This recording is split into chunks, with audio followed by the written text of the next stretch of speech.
Welcome back to the Redacted Culture Cast. I am your host. I am not a talking balaclava, although we've had the pleasure of having him on the show in the past.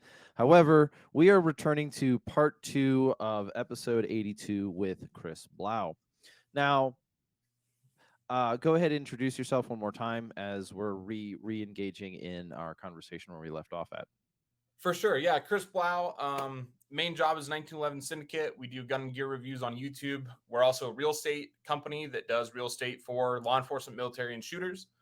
I also work for CGS Suppressors, slinging the gift of silence all over the country for them. And yeah, that's it, man.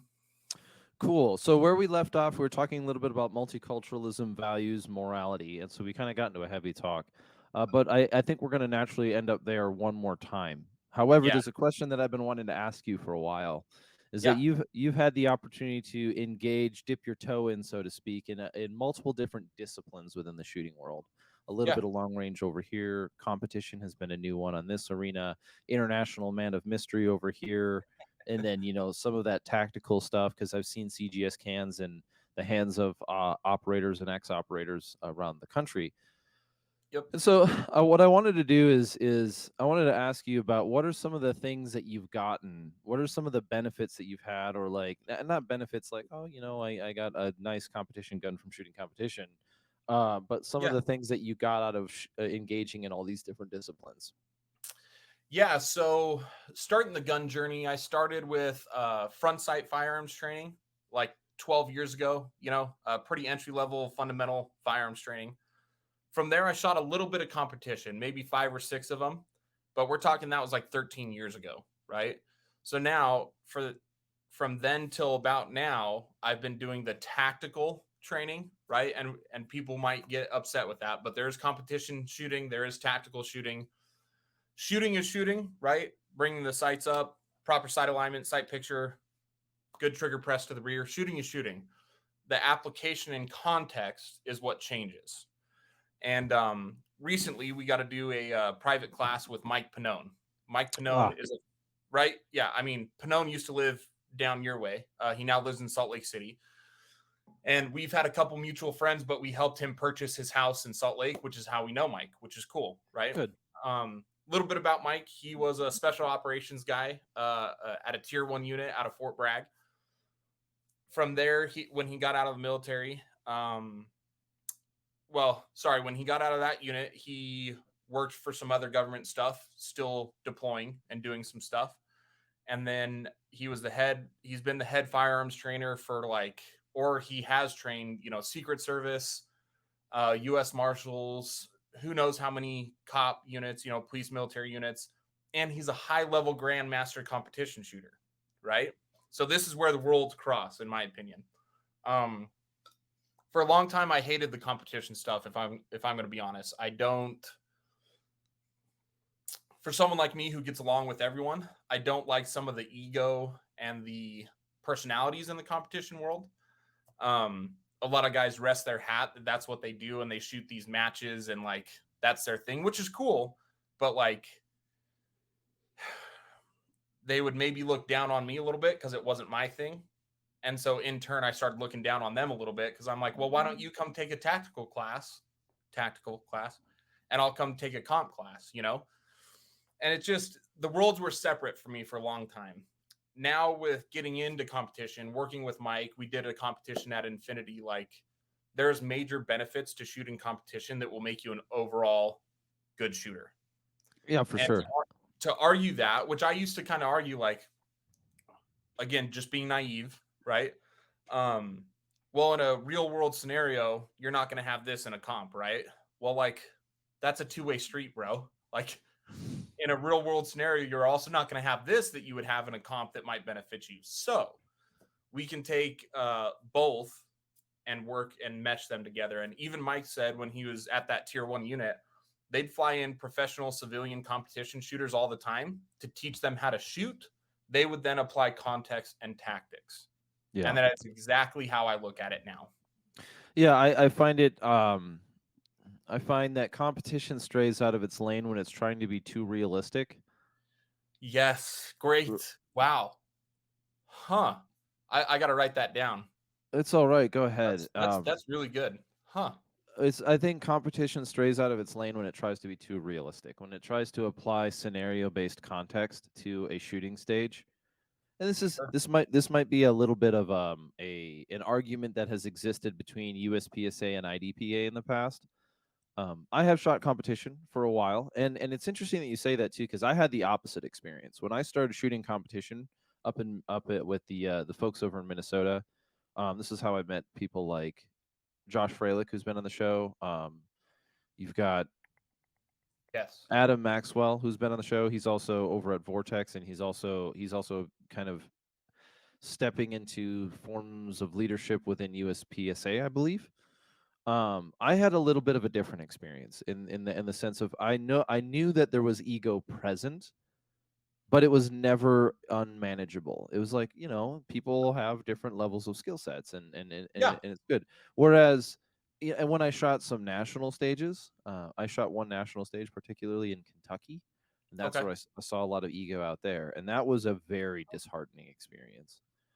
However, on the other side of it, that presence of ego is everywhere. It's just very, very overt in certain arenas of the competition world, and I get it.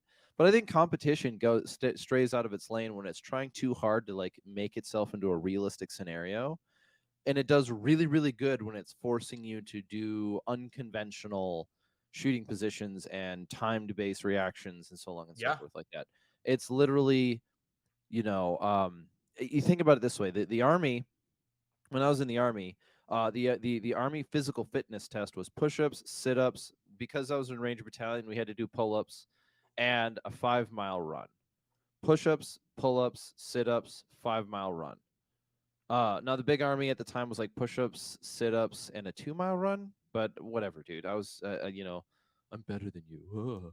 Just a higher standard. That's all. Yeah, we had our own standard, right? And so a 5 mile run makes sense because you need to be in good shape Yeah. to do that, an enduring shape in case we had events like the Mogadishu Mile and so on and so forth.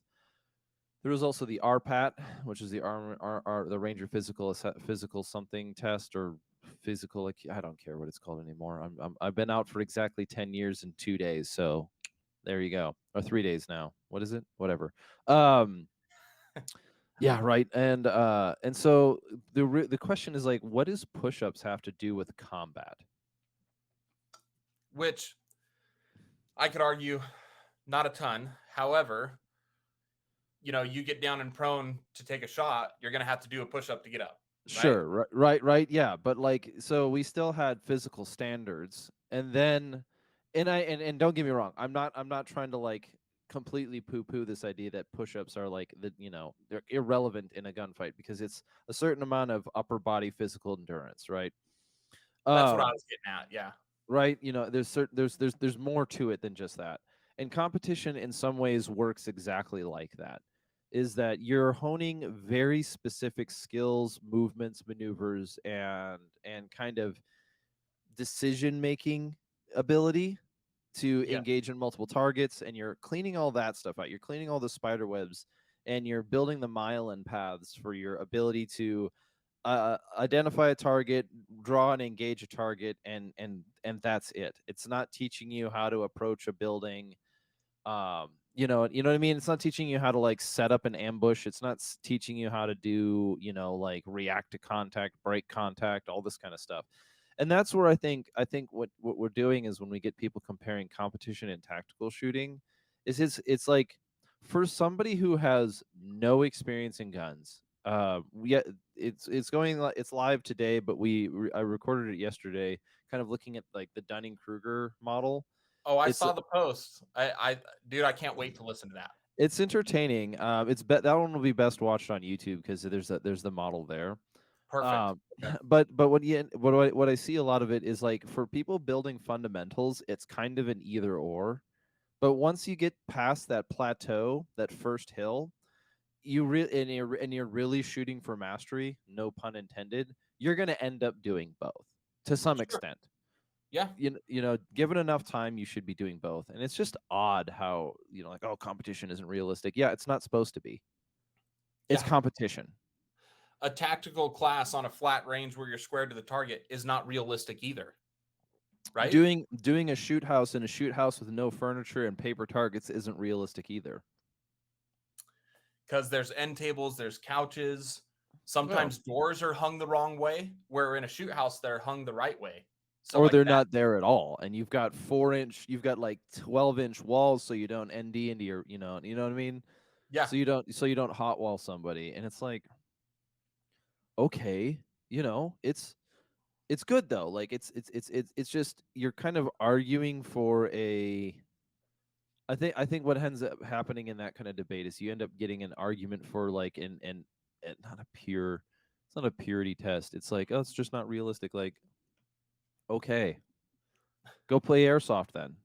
yeah, It's yeah. not realistic. Like, We can only make it so realistic. Like, what? But like, what is your end goal? yeah, My end goal in shooting competition is to look up to somebody like so no shit, like look up to somebody like Josh Freilich and be like, okay, you're consistently better than me at all of these things. How do I take some of that and put it into my toolbox instead of it being, oh man, you shoot like point 0.08 splits, but that's not realistic. And you're like, yeah, well, you know what? My EDC is not an open carry or an open race gun either. So like, whatever, man. yeah, Uh, yeah. so And then and then there's the flip side. Oh, I love this conversation.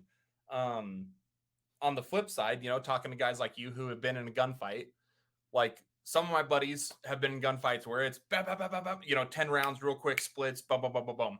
hmm Other ones have been in gunfights over 500 meters where yep, they're sitting and walking rounds into where they think fire is coming, yep, right? So that could be argued like, well, slow fire at 500 meters isn't realistic for combat or competition. It's like, again, context is very important here, right? yeah, Like, the funny thing is, and being someone that hated the comm stuff and loved the tactical stuff, Mike meshed it together in my head really, really well. Mike Yes, Panone, Mike yeah, yeah, Panone. yeah, Yep. And it was a lot of competition style um, stages that we shot and training. But he's like, look, this is no different than in this scenario going through a threshold. Or like, he even said we were using barrels as a visual blocker. So you have a target on this side, barrels in the middle. So you engage one target, can't see the second target, can see it, engage the other. And he's like, all of you are using this as cover. This is not cover. I'm using it to block your vision. So you are mentally thinking where that target is going to be. So as soon as your vision is open, you can engage the target. yeah. And he's like, this is two separate things, guys. But some of the principles apply to both, right? Oh, And for so sure, like yeah, to be able to mesh it together like that, I think is my where I really like the competition style stuff. It's just it's just an interesting crowd that's there. yeah. It can get a little spicy from time to time, and I mean, I guess that I think is spicy now out of vogue. I don't know. I I gotta say check with. spicy all the time. I think it's a great, I great gotta descriptive term. Yeah, I gotta check with the young people now. As I look like I'm like if I shave my beard, I look like I'm 11. So, Dude, I'm a fat 12-year-old when I shave, dude. hello, fellow homeless people. Uh, Seriously. Last yes. time I shaved down to my face, my wife was like, "Ugh," and I was like, "I know, I'll grow it back out. Don't worry." Ugh. Yeah, she was on her phone, and I And was trimming the beard and accidentally went to the skin. So Yep. I had to take it all off. And she's like, she glances up and then double take and is like, ugh. And I was like, I know, fat 12-year-old, like chubby cheeks, the whole nine, dude. She's like, well, the divorce papers have already been filed. I just haven't stamped them yet. You're like, what? It was Well, close to that, bro. I yeah. don't like myself without a beard, so I can I, understand how other people feel. I don't like myself without a beard. You're like, well, then let it grow. Let it grow. Right? This is like an entire awkward Key and Peele video made only with Disney quotes. Right? And then getting into the competition stuff and tactical and then long range, which we're dipping our toes into long range Nice. middle of June. Good. We actually have Joe Dawson from Bruiser Industries coming out. He's relatively new, not new.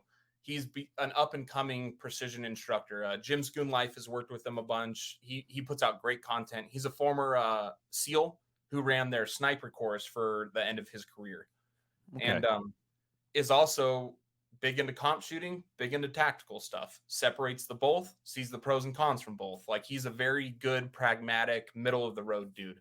So the other precision stuff I've done is very little, but I think as cheesy as it is, the whole like samurai, like yada yada yada that people try to do, meaning multidisciplinary, mastery of several different things, I Hmm. think does there is something to that because precision uses a different part of your brain than like going through a threshold to do CQB, right? Like Yeah. it's just different. And I feel when you start learning the math on precision stuff and how bullets actually fly, like, dude, it opens up your shooting and your knowledge to everything. Cause then you go back to an AR, you got to take a 300-meter shot with a red dot. Well, I've known the bullet drop at precision, so it's going to be similar to this. I know this hold, it applies to both it, loosely, loosely, Or right? even being able to even being able to confidently apply it. Yes. I think it comes down to there's this thing that I haven't figured out exactly how to fully enliven the subject, fully go through it. But it sort of started coming back, making a lot of relevant. How do I say this? If I look at when I went to Ukraine, Yeah. it was very clear that there's a difference between being able to articulate a thing and comprehending it in an applicable way. And so like I can articulate, in many ways I can articulate how the bullet travels through space and time, and Yes. how gravity has an effect on it, wind has an effect on it, and I can explain that, right? I can even get mathematical about it, and I can get technical, but that's not the same thing as being out on the field, comprehending it, and still being able to hit that target every time, and being able to take an AR that I've built, that, let's just say, it has an 11.5-inch barrel, and being able to, although I don't know the exact math of it, when I go out to the range, I can throw an optic on it, zero that optic, and then with a certain amount of competency, know my target, know my holds, and be able to engage at distances that are within my desired range of capability. That second one, that comprehending part, is definitely a valuable level to chase after, Yes. which is probably even the softest way of saying it, but like being able, we all know what it's like when you're like, when this is another story, but like I remember being in Ranger Battalion and having my friend, who was a roommate around the way, knock on my door one day, and he pulls me into his room and he says, put these headphones on, and he's playing Call of Duty, and there's this kid, who I don't know how old this kid is, who's like arguing with him about who the Rangers are and what they use and the guns that they use. Like, oh no, the Rangers use the M9A2, blah blah blah blah blah. And it's just kind of like, I remember being in that scenario, wondering, why are you arguing? First of all, I'm looking at, like, I'm muting the headphones, and I'm like, why are you arguing with a 13-year-old? This is like, bro, we're Rangers. We don't give a shit, you Yeah. know. Like, sure, he's gonna argue, but he's like, this kid thinks he knows what he's talking about. And he's like, yeah, he does. He's 11 years old. He's gonna go get. He's gonna. Let's just say he follows the path. He's gonna get into Ranger Battalion, and he's gonna be like, well, drill sergeant, it's actually an M4A19 Alpha 32 by blah blah. And then they're gonna be like, cool, do push-ups until you can't breathe, and Yeah. then it'll fix itself. And Yeah. so, but yeah, sure, you can articulate what it is, but some people comprehend it, and the goal is comprehension. It's not merely articulation. Yeah. Yeah. I agree. And like, one of the arguments, so I made a mistake in one of my videos, and I'm pretty tied into the community and special operations, right? I got a lot of friends in Ranger Battalion, Green Berets, SEALs, Tier 1 dudes all over, right? I work with Yeah. 4 Tier 1 dudes at CGS, so I know a little bit compared to your average civilian. And I Sure made a do. mistake saying, yeah, sorry, alert. I made a mistake saying Rangers were a Tier 3 special operations unit. Technically, they're, yeah, Ooh, yeah, I don't like you anymore. I know. Well, and a ranger reached out and he's like, "You motherfucker, da da da da da da da," and I'm like, "Bro, honest mistake, man. Like, I can barely remember my name most days. Like, it's a it's a simple mistake. If I actually sat down and thought, I'd be like, well, budgetary with mission, yeah, technically they're tier 2. My bad, dude. And like, I mean, right here on my work desk, like Ranger Battalion stuff. Gosh dang it. My homie over at Rogers Rangers, right? Nice. Tied in a little bit. Rogers Rangers, obviously, going back in history, incredible Ranger history there, which you have to know from Battalion, right? But like at the end of the day, is the arguing really like, is the mistake that big of a deal? Much like the 13-year-old kid not knowing, like, man, I have a lot of other things I got to worry about. This mistake was made, it's acknowledged, but like, is it detrimental to anything? Yeah. You know, No, it's not. But one thing you have to understand about our types of people is we don't know why we do what we do. We just do it. and pride, right? He's Yeah. coming from a sense of, I love this. This is Yes. part of my identity in a good way. Hmm. Sometimes it can be bad, right? I love this. This is a big part of my history. I want to make sure the proper information is out there. 100% get that. At the end of Absolutely. the day, though, I said it on a YouTube video. Anyone could Google it and like find the correction. It was a mistake.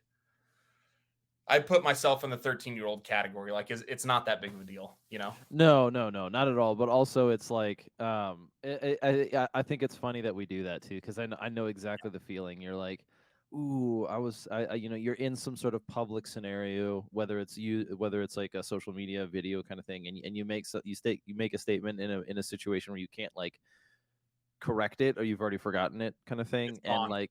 And you get like just like hate mail in the door, and I fortunately have dodged most of the hate mail, but it's still funny. It's like, I remember I appeared in this one event and somebody's like, "You're not a real ranger," blah blah blah, and then he continued listening to the show, and he's like, "I don't know why we do what we do," because it's a joke, right? It's funny because like it Yeah. happens, though.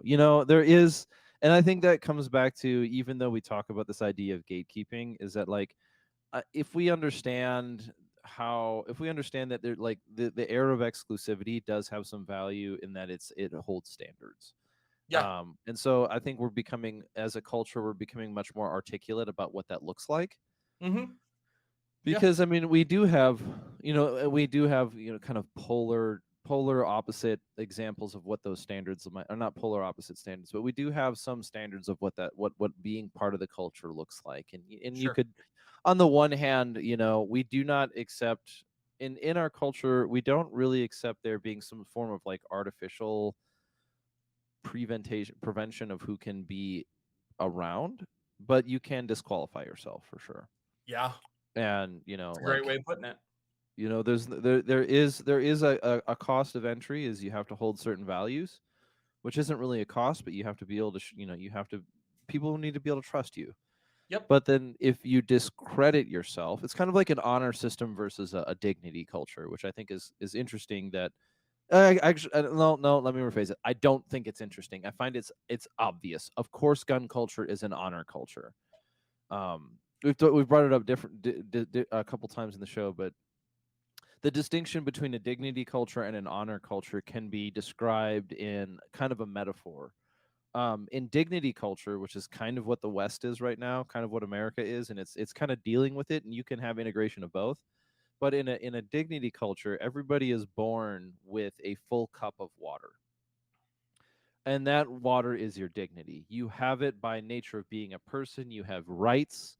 Those rights are given to you, are not given to you. I'm sorry. Those rights are inherent to you being a person, because as you come into the world, you come into the world with this metaphorical full cup of water, which is your dignity. And the only thing you can do is you can spoon dignity out of it, and you can lose that dignity. And so you see this in the writings of even John Locke, um, in regards to the idea of rights, is that you have rights coming into the world, but you can void those rights. Definitely. Oh no. So, well, All right. whereas an honor culture is different. In honor culture, depending on how you want to describe it, you start in the world with either an empty cup or a halfway full cup. Theoretically, a halfway full cup would be neutral, but it Yep. depends on the environment. But you start it with an empty cup, and you can do things that are honorable that add water to the cup, and you can do things that are dishonorable that take water out of the cup. So the differentiation between a dignity culture and an honor culture is a dignity culture, you start with a full cup of water, but you can only remove water. Whereas an honor culture, you might start with an empty cup, but you can put water in and you can take water out. Sure. And so the if you were to describe Ranger Battalion as an honor culture, you start with an empty cup, you pass selection, you have some water in that selection. You pass rasp or rip, rip or Sure. rasp, you have some water in that cup. You don't have a full cup, but you have some water in that cup. And then as you continue to act, you get to add a little bit more water over time. But if you do things that discredit the unit, it takes water out. And Yeah. if the cup ends up empty again, you're dishonorable. And now you are anathema to the population up to the extent of even getting labeled persona non grata. Whereas in a dignity culture, you are a citizen until you become a criminal. Yeah. So Yeah. Huh. Great analogy there. Yeah. it is what it Which is. it is what it is. Yeah. So I think gun culture as a whole straddles that line. And part of the tension that we experience is that it straddles that line between being one part honor culture with its sub communities and one part dignity culture, as in we're all in this. Yeah. Everyone has it. Everyone has the right to bear arms, but um, you have to, if you want to be in certain communities, there's a buy-in, and that buy-in is not always overt. Sometimes it's very, very hard to determine. Yeah. Yeah. And sometimes that barrier for entry or buy-in is so low that it allows a lot of riffraff. Not so much in Ranger Battalion, but like let's take the gun industry. Like, dude, the barrier for entry is super low. Like, just go get a job at the gun store, right? And then you could potentially work your way up. And that is kind of my origin story, I guess. I got a job at a gun store, worked behind a gun counter, made connection, worked my way up, put some honor in my cup, Mhm. right? Hey, this guy, I hate the word deserve, but this guy deserve isn't the right word. He has earned his spot to be in this subculture of the culture, and Mhm. that can progress or you can digress depending on your choices, right? Yeah, yeah, yeah, yeah, very much so. And it's that digression that we start seeing of somebody who's attained some sort of maybe well-deserved recognition, Sure. who then discredits the title, Yeah. right? A saying that a guy from Ranger Battalion actually he said it takes 10 years to build a reputation and 10 minutes to destroy it. Absolutely, Yeah. absolutely. You think about maybe Dakota Myers, a really good example. And to be clear on this one, like wasn't he was the one who's like clipped criticizing LARPing as a thing. Yeah. Um, and and and he, he's a Medal of Honor recipient, and then all of a sudden his entire reputation within gun culture is gone because it's like, dude, you spoke out of line, or and whatever. And I think, honestly, I think that there is a path to redemption in that sense. Sure. I think most of us are wise enough to realize, people say things and that's okay. I'm gonna sneeze again. Bless you. Oof. But um, it's interesting how we have to address that as a society. Yeah. Well, and You know. I struggle with this too. Um, we have a hard time with accepting people can make mistakes and then allowing them to make changes from there. Right now, if it's an egregious thing, like a moral ethical thing, I have issue with that. But like much like my example of I spoke out of turn on the Ranger Battalion stuff, right? Like, dude, what if that was the iceberg that just like tanked everything that I'm doing? That would have sucked, right? It is a high pressure position for sure. As soon It as is. it is a high pressure position for sure. Yeah. Yeah. On the flip side, I own my mistakes. I'm happy to say that I make mistakes all the time. I'm learning and evolving as a human being just like we are. And when like close friends are like, dude, 5 years ago you had this position on this, you've changed. I'm like, yeah, that should be applauded. Like to change in good ways is a good thing. Like it's okay to not be married to your ideas, right? So, and that could have Yeah. been the Dakota Meyer thing. He might have been married to the idea like, well, they LARP because they weren't man enough to sign up for the military, right? Yes. I recently heard a criticism, and I don't remember where I heard it, but I thought it was I don't the problem is I don't remember at all where I heard it. I don't remember the context. It's almost like it came in a dream. Yeah. but it was this criticism of like, you have to be, even might have even it wasn't directed at me. It wasn't somebody saying it to me. Someone was saying it in general, but he was saying something like, just remember you're doing this as a civilian with in conjunction with all of your other individual responsibilities, and some people are doing this professionally. And I was like, man, I don't like to hear that. I don't like to hear that because it doesn't mean that I don't need to hear it, but sometimes it is tough to recognize that, like, man, I had the opportunity to go meet the guys over at GBRS Group. You right, Okay. whether it's conflict or not. The point that this is a number of years ago now. And it was like, I remember myself watching them do CQB, and I was like, man, these guys are really good at this. Like they're doing whatever. Like it's nice to see somebody move with it, that sort of fluidity that comes with confident capability, right? Yeah. They've obviously practiced it a number of times, and they're not bumping into doorways and kind of, they're not communicating with each other with like children, like no you go kind of thing. Yeah. Um, and I was like, man, I thought I was fairly decent at this, but I can definitely look up at these guys and say that's very good. And now they're retired, they're medically retired, so it's like, I Yeah. wish I wish I could go back to the days when I was in the military and I could be like, okay, we're gonna go to the shoot house and we're gonna become excellent at it. But instead, I was like arguing with myself and ego and cadre and stuff like that. But that's a story for another time. But with time being the mention, I think we should wrap up for having you on for the second time. So this Okay. is, I know I know you've got responsibilities. I've got responsibilities to take care today. Let's kind of do a wrap up plug-in and give me. Are you able to talk about some of the things that are coming down the pipeline for you guys? Yeah. Yeah. So with Syndicate, um, we got some. I fly out next week to do some MP5 videos we're doing. We've been doing top five guns with other YouTube channels. So like Jim's Goon Nice. Life came on our channel and Mhm. did his like top five guns in his collection. We're doing that again with another guy this week. Next month in June, we're doing precision stuff. So we got some cool content coming out with that. CGS, we're always doing stuff, man. I mean, we're blown up and it's gangbusters over there right now. Everyone that works there is going to multiple shows a week, if not a month, really pushing the product. And like I said in the episode one, Atlanta Range Day is end of this month, so I'll be in Atlanta with CGS, slinging suppressors, man. So Awesome. that's coming down. Awesome. So, what are you going to do when you do a top five guns with one of those gun YouTuber guys or gun people who has that sort of asceticism going on, where he's like, "I only have two guns, one Glock, one AR," and Right. you're like, what are your top favorite guns?" And it's like, "I only have two." Right. Which I think that'll be cool to be like, argue it for me. Right. Because Mhm. I am much in the camp one is none, two is one. Yeah.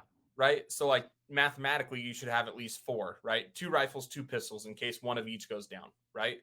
Um, I also think that's an achievable outcome, the easiest way too is thinking about it. Like when you see a lot of units deploy, especially the higher end stuff, even in contracting, when yeah. you get your rifle kit, it usually comes with two uppers, and Or like that's not a big ask. no, and that's a great point. Is like, a shorty upper, long upper, two different jobs, one lower. Like, I mean, there's multiple ways you can go about that. So, Hmm. anyways, off topic. Sorry, but yeah, that's what I'm doing.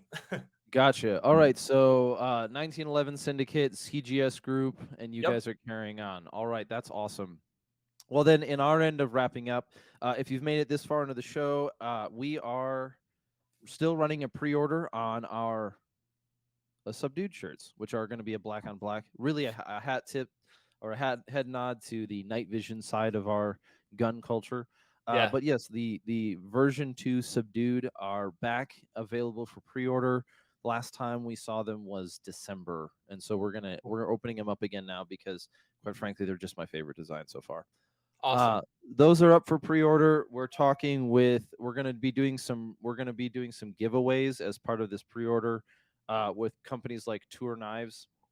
If you're already in on the pre-order, every $5 gets you an entrance into every like of your purchase. Every $5 gets you one basically ticket into entering into that giveaway. I think that, having a knife on your kit is a good idea. Where it goes, we'll talk about later. But if you need to make it your personality, maybe I get to give you your personality in the form of a knife. So, but yes, that's Tour Knives. Love the company. The guys there are solid people. Remember, we can be friends, right? Yep. So that being the case, Chris, it's been great having you back on for episode 82 of the Redacted Culture Cast. We will talk to you soon, and remember, keep your powder dry and your hatchet sharp. We'll talk to you Thanks, guys brother. later. Be safe. Absolutely.